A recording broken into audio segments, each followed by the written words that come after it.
ribosome now.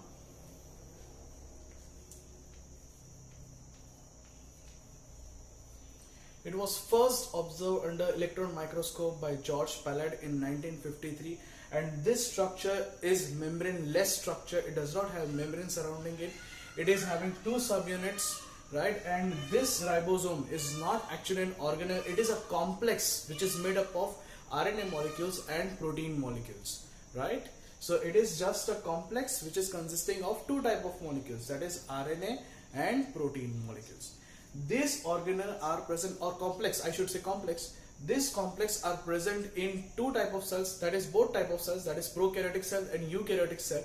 In eukaryotic cell they are of 80S, and in prokaryotic cell they are of 70S, right? In eukaryotic again there are two subunits, and as in prokaryotes, but here subunits are also having different sedimentation coefficient, right? That is Swedberg's unit. Understood? This S stands for Swedberg's unit, and it is also known as sedimentation coefficient. It is a type of sedimentation coefficient, right? So in 80S, the two subunits have sedimentation coefficient as 60S and 40S. Understood? This is for eukaryotic organism. This is for eukaryotic organism. For prokaryotic organism, there is a ribosome which is 70S type, and this ribosome 70S is consisting two subunits that are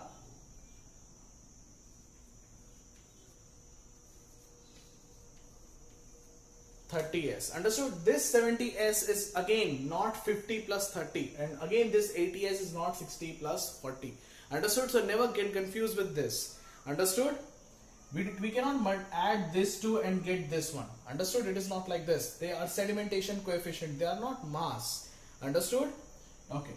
And again in ribosomes, I mean in mitochondria and chloroplast, there are 70S type of ribosomes. So in eukaryotic cell, we can find 80S ribosomes in cytoplasm of eukaryotic cell, right? In cytoplasm, we can find 80S type of ribosome, and in same cell only in mitochondria and chloroplast, means in eukaryotic cell is having mitochondria and chloroplast, right? And this mitochondria and chloroplast are having 70S type of ribosomes, the one which is there in the prokaryotic cell.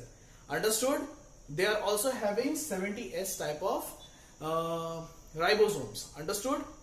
One more thing, let's draw structure of ribosomes.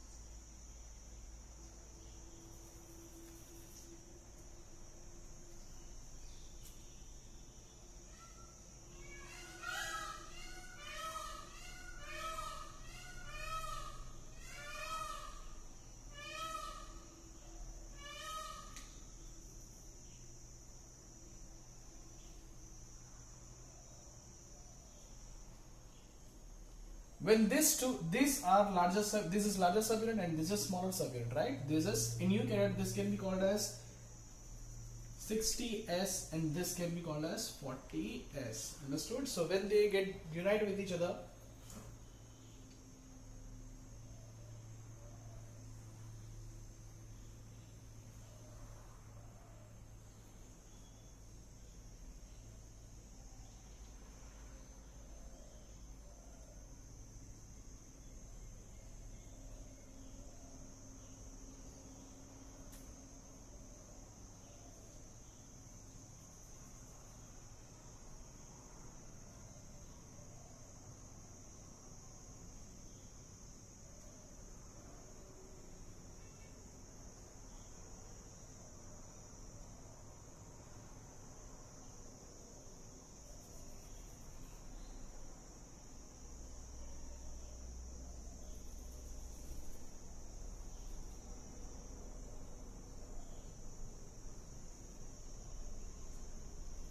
understood? So this is how they are present together as a whole ribosome structure. Understood? where each two units, if they are separated, they will be of 60s and 40s, and if they are united, they are of 80s type ribosome. Understood? Having sedimentation coefficient 80s. Understood? So likewise, ribosomes have two different subunits. Cytoskeleton. It is an elaborate network of filamentous and proteinaceous structures, right? Look, you can see in the diagram that how much filamentous they are. They are having a whole network in the cell in which they are connected to the different organelles as well. Understood? They are consisting of microtubules, microfilaments, and intermediate filaments. Their function is to support mechanically, they help in motility, they help in maintenance of shape of cell, and they also help during cell division. Now we will study about cilia and flagella.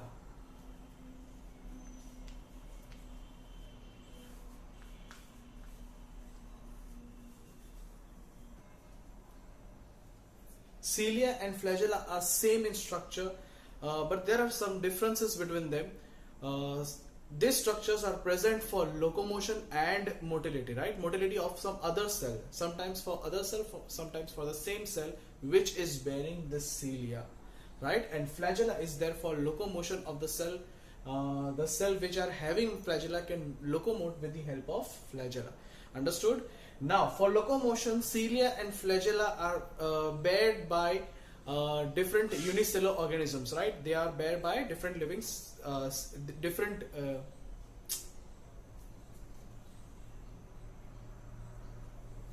Cilia and flagella helps in locomotion. They are possessed by several unicellular organisms, whether they are eukaryotic and prokaryotic. Prokaryotic have flagella only if they are locomotory, but eukaryotic cells can have cilia and flagella as well. Understood? Both of this organelle are helping in locomotion, while cilia also help in movement of some other thing rather than the cell itself. Understood? So let's see how the structure is there. But first we'll see what are the difference between cilia and flagella. Understood? Cilia are smaller in number, smaller in size, not number. Cilia are smaller in size, while in compared to cilia, flagella are hugely large. Understood? They form a hugely large filamentous structure which is helping in locomotion. Cilia are like cilia are huge in numbers, right? They are like thousands of oars which are moving in a rhythmic action, which are moving rhythmically and let the boat move ahead, right? While flagella are very few in number per cell. They varies from 1 to 8. Understood? So they are in very few numbers, right? While cilia can be in 1,000 numbers per cell. Understood? So this is huge difference between cilia and flagella. Understood? But the common thing between both of them is their ultrastructure. Understood? They have same ultrastructure called exoneme. It is called exoneme. So let's draw structure of exoneme in here. It is called exoneme. Understood? This structure, exoneme, is surrounded by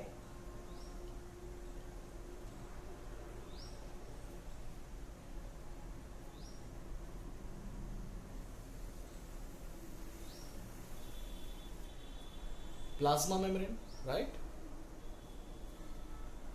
And at the central region,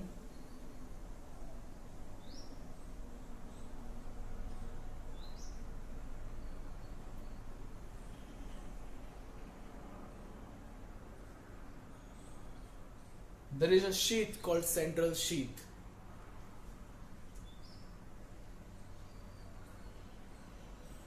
Within this central sheath,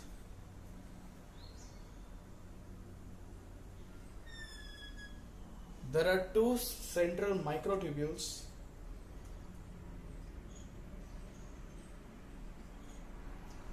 Understood? And they are connected by many bridges.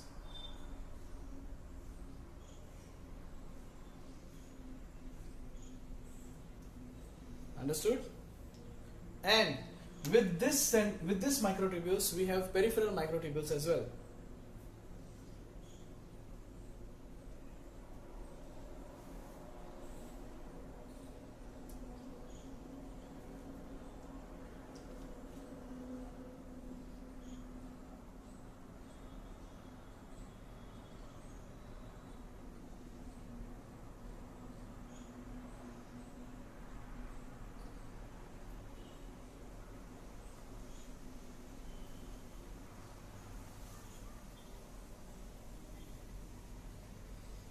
we have 9 doublets of microtubules here. So these are radial spokes, right? These are radial spokes which are connecting this 9 doublets of microtubules to central sheath.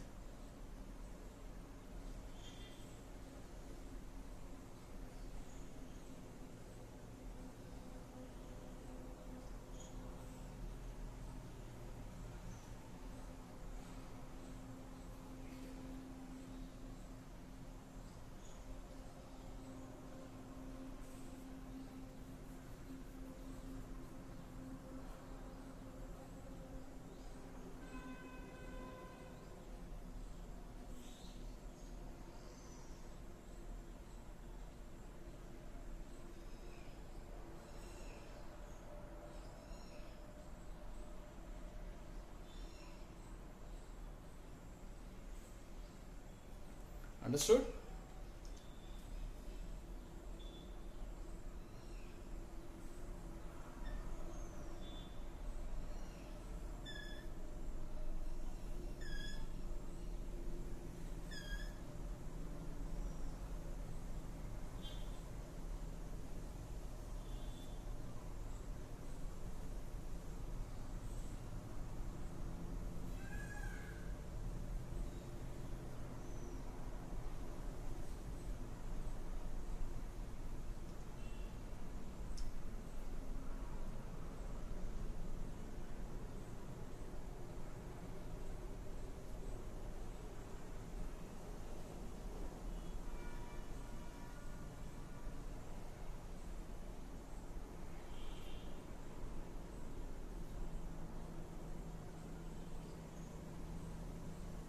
No worries if some peripheral microtubules are closer to each other and some of them are farther from each other.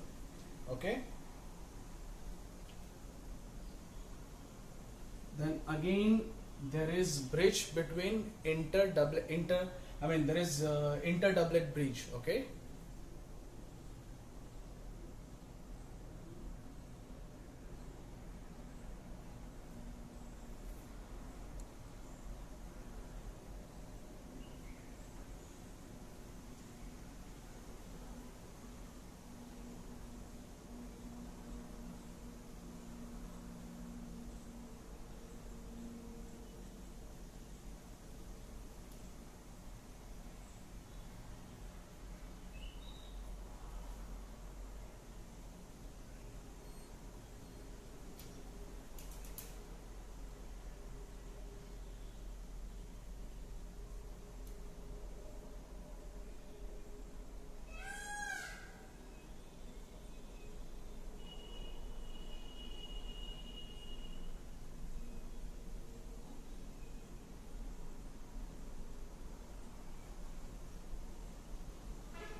Now let's label it. So first of all, there's this plasma membrane.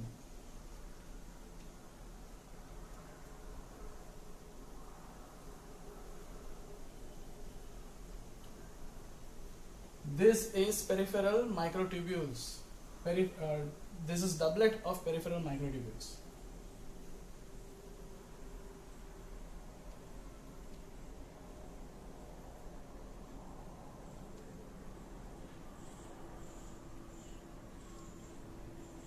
This is called central microtubule.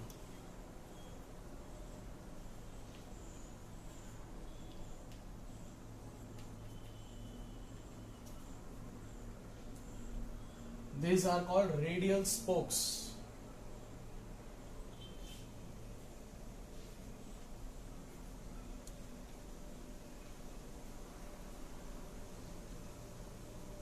This is called interdoublet bridge. Let's write over here. Interdoublet bridge. Understood? And this is called central sheath.